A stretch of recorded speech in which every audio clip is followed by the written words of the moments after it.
L'interview, la première interview de l'année 2025 dans 72 Sport avec Noémie Garnier. Bonsoir Noémie. Bonsoir. Merci d'être avec nous sur le plateau de 72 Sport.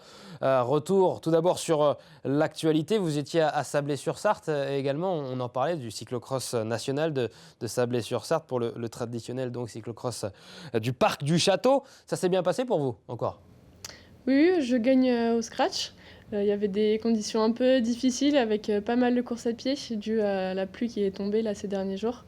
Donc ça a donné une belle épreuve et un circuit bien physique. Ouais, vous étiez bien physiquement aussi ? C'est un peu compliqué en ce moment, j'ai eu une petite maladie là depuis la Noël, mais on fait avec. Et juste avant Noël, justement, vous avez remporté un autre cyclocross, deux autres cyclocross en Sarthe en plus. Celui-là, c'était à La Ferté-Bernard. On revoit des images d'Aboune Chamsoudine que je salue évidemment. Les deux épreuves d'ailleurs, c'était le samedi et le dimanche. Et c'était de très très haut niveau français puisque c'était les deux dernières manches de la Coupe de France de cyclocross. Ce sont vos deux premières victoires à un tel niveau comme ça chez les élites. Oui, clairement, je ne m'attendais pas à gagner les deux dernières manches là, des Coupes de France, ce qui me permet de terminer deuxième au classement général et en plus quasiment à domicile. Donc non, c'est super et j'étais vraiment dans une bonne spirale ce week-end-là et poussée surtout par la foule et tous les spectateurs qui étaient venus m'encourager, les spectateurs sartois. Ouais, on l'a entendu sur place évidemment, il n'y en avait quasiment que pour vous. Allez Noémie, vous étiez encouragé à domicile, donc ça fait une différence, un avantage quand on court comme ça à domicile et soutenu par tout un public. Ah oui, clairement, mentalement, je me sentais super bien et quand on a des proches ou des gens qui nous encouragent partout autour du circuit, à chaque endroit, ça pousse et ça donne de l'énergie, ça c'est sûr.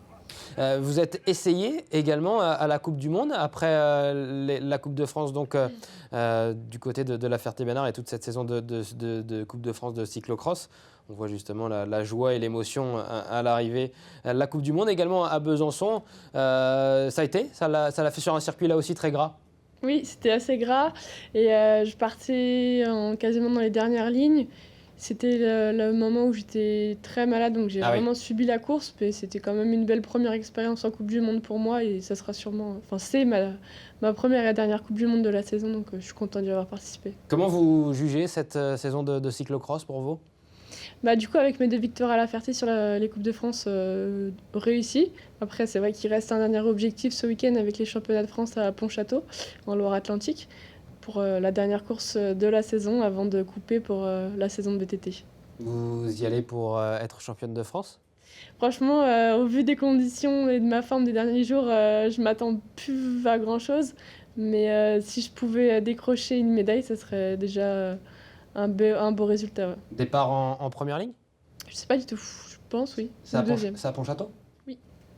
Championnat de France, donc ce week-end, on suivra ça et tous les Sartois mordus de cyclisme, de cyclocross et de VTT suivront évidemment vos résultats dans ces championnats de France donc de cyclocross.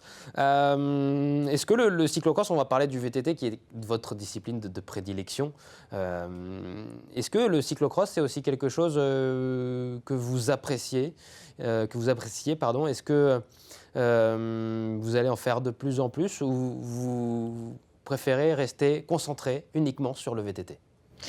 Je m'étais dit que je ferais jamais de cyclocross parce que j'aime pas la boue, le froid. Ouais. Mais c'est vrai que cet hiver, j'ai appris à aimer. Et je suis dans une super équipe qui est le team Gevel-Rothborn. Donc non, je passe un bel hiver. Je suis très contente de faire la saison complète cette année.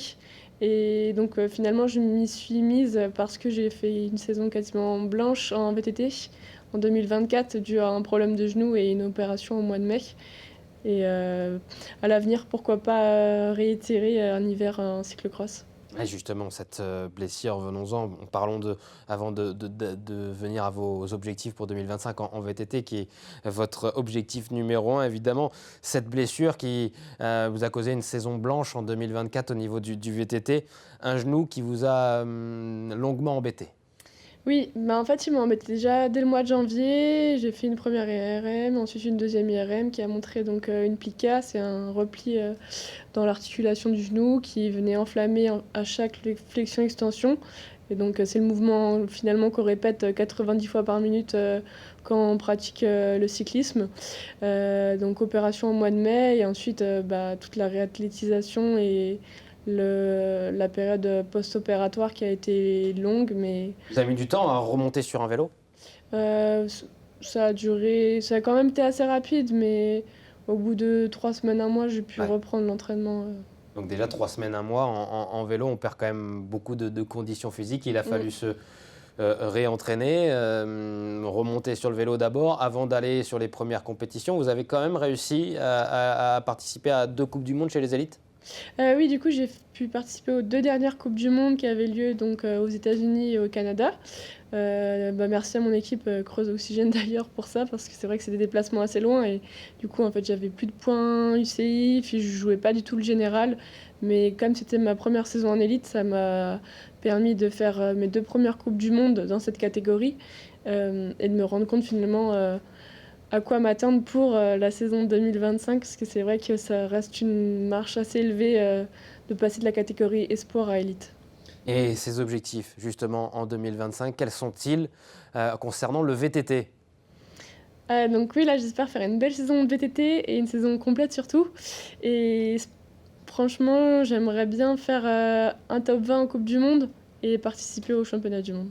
Comment ça se passe? Parce qu'on sait que le VTT, d'ailleurs, on voit votre maillot avec lequel vous courez en VTT, donc Scott Creuse Oxygène Guéret. Donc, il y a plusieurs disciplines dans le VTT. Vous avez performé sur le cross-country Eliminator. Il y a également le short track, le cross-country olympique.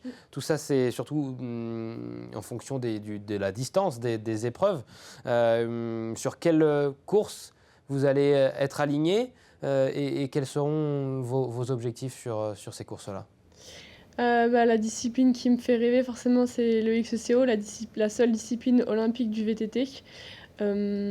Après, ça n'empêchera pas ma participation sur des épreuves de XCC ou de short track XCC qui ont lieu maintenant 2 jours ou un jour avant l'épreuve principale du XCO. Mais c'est vrai que c'est quand même le XCO qui me fait rêver.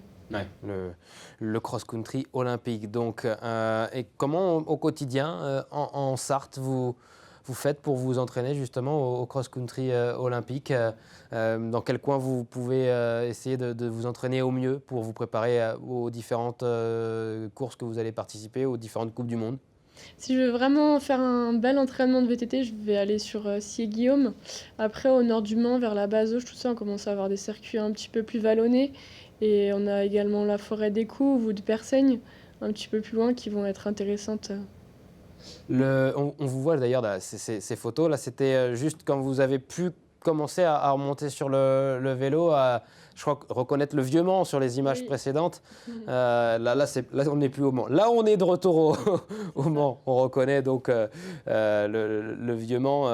Donc c'est le moment où vous avez retrouvé un petit peu les sensations et où vous avez pu remonter sur le vélo. Ça a dû vous faire du bien mentalement après une blessure qui vous a pris beaucoup de temps. Oui, franchement, ça a été très compliqué mentalement, cette blessure. Déjà, dans un premier temps, de trouver le problème. Ça a mis déjà beaucoup de temps. Et ensuite, de faire l'opération, parce que j'ai eu également une infiltration qui n'a pas fonctionné. Ensuite, l'opération, de me dire est-ce que ça va fonctionner ou pas. C'était pas sûr. Mais après, il y a eu du progrès et de voir cette progression-là, mentalement, ça permettait d'aller beaucoup mieux. Et aussi de pouvoir se projeter sur l'avenir et se projeter sur le vélo quand même en fin de saison. C'était cool. Et aujourd'hui, les sensations, est-ce que ces douleurs, vous ne les ressentez plus du tout? Est-ce que tout va bien pour le genou? J'espère que ça va continuer comme Ouais. ça, mais oui, du coup, j'ai plus du tout les mêmes douleurs que j'avais en début d'année, donc il fallait vraiment passer par la case opération. Le cyclocross vous a fait du bien également pour enchaîner les courses. C'est vrai que le cyclocross par rapport au VTT, c'est très régulier, moins de déplacements aussi. Est-ce que la saison hivernale de cyclocross vous a permis de emmagasiner du kilométrage et du rythme de course? Oui, clairement, c'était l'objectif, déjà de découvrir une nouvelle discipline, de prendre de la force, parce que c'est une autre façon de rouler, il faut emmener beaucoup plus de braquets. Techniquement, c'est différent, ça va être plus sur de la glisse, de l'agilité sur son vélo, et même de toutes ces parties donc à pied, qui développe d'autres qualités physiques. Et ça permet forcément de faire des efforts de course qu'on aurait du mal à reproduire à l'entraînement parce que c'est vraiment physique. Vous êtes aussi ambassadrice, il me semble, pour la marque qu'on voit sur votre maillot, Scott. C'est vrai que c'est un vélo différent. Expliquez à nos téléspectateurs quelles sont les différences entre le cyclocross et le VTT. Du coup, moi, mon VTT, c'est un vélo tout suspendu, donc on va avoir une suspension avant, on appelle ça une fourche, et également une suspension arrière avec l'amortisseur. Donc on va avoir des dépattements beaucoup plus importants. La grosse différence aussi, elle va se trouver sur les roues et la pneumatique, où on va avoir des pneus en VTT beaucoup plus larges qu'en cyclocross. En fait, un vélo de cyclocross, c'est un petit peu comme un vélo de route avec des pneus à boyaux un petit peu cramponnés. Ouais. Voilà la différence donc de matériel, c'est vrai que c'est... Et puis le cintre plat aussi. On a un cintre plat en VTT oui. Et on a un cintre de vélo de course, c'est vrai, sur le cyclocross. Est-ce que vous faites de la route également? Je suis obligé de vous poser les questions. VTT, cyclocross et la route. Est-ce que vous en faites avec le team L, il me semble? Oui, je fais partie du team L Groupama Pays de la Loire qui est basé sur Nantes depuis 5 ou 6 ans. Et donc ça me permet de complémenter avec le VTT et de faire des efforts différents et plus longs pour prendre en puissance. Donc je continue toujours avec cette équipe pour cette saison. Et la route dans l'entraînement, ça prend combien de temps par rapport aux autres disciplines que vous bossez? Au vu de mon lieu d'habitation au Mans, c'est vrai qu'on va dire que je suis plus 3 quarts route et 1 quart VTT quand je suis en préparation. 3 quarts route, donc on peut vous voir sur les routes sartoises, oui. Du côté de Brett-les-Pins. Même question qu'à Erwan Beignet, les lieux d'entraînement pour la route, c'est par où pour vous? Ça dépend, mais c'est vrai que je vais souvent vers Changé, ensuite Conneré, enfin tout le sud-est du Mans. Est-ce que vous arrivez aujourd'hui à gagner de cette passion, de ce métier de coureuse cycliste, VTT, cyclocross? Est-ce que vous arrivez à en vivre aujourd'hui ou vous avez une autre activité à côté? Actuellement, j'ai une autre activité. C'est vrai que j'ai pas de vrai contrat de travail dans le vélo, donc ça joue surtout sur les primes, etc. Mais c'est plus par passion. Mais depuis le mois de septembre 2024, on a ouvert une section VTT au lycée Saint-Aubin-la-Salle sur Angers. Donc, ce qui permet, donc actuellement on a 7 jeunes, donc moi je m'occupe, je les entraîne et pour leur permettre de concilier justement les études au lycée et le haut niveau en VTT. Et vous-même, vous arrivez à concilier cette nouvelle activité au sport de très haut niveau? Oui, du coup, c'est un mi-temps que j'ai là-bas et ça m'apporte un certain équilibre. Et je me suis rendu compte, surtout quand j'étais blessée, que j'avais besoin de faire autre chose que du vélo. Puisque quand on est blessé, finalement, on se retrouve avec plus rien et on se dit que tout peut basculer très vite. Et aujourd'hui, ça me convient comme ça et ça me plaît. Donc, j'espère continuer le plus longtemps possible. Qu'est-ce qu'on peut vous souhaiter pour 2025 ? Une saison déjà sans passer par l'infirmerie ? Oui, une saison sans problème. Et ce sera déjà beau et avec des résultats à la clé. Merci beaucoup Noémie Garnier d'être venue dans 72 Sports sur LMTV Sarthe donc pour revenir sur votre magnifique saison de cyclocross donc avec ces 2 incroyables succès à domicile à la Ferté-Bernard. Bravo pour votre saison de cyclocross et on vous souhaite le meilleur pour votre saison 2025 avec le VTT. Dans quelques instants, on parle de course à pied avec le cross-country, le championnat régional de cross sport adapté donc, qui se tient ce samedi du côté de Saint-Calais et puis dimanche, le championnat départemental de cross-country. Donc, avec 2 invités, donc, les 2 coprésidents de la Nid-Breil Athlétisme, le club organisateur, Franck Bézard et Baptiste Pilar me rejoindront sur ce plateau. Juste après ça, à tout de suite.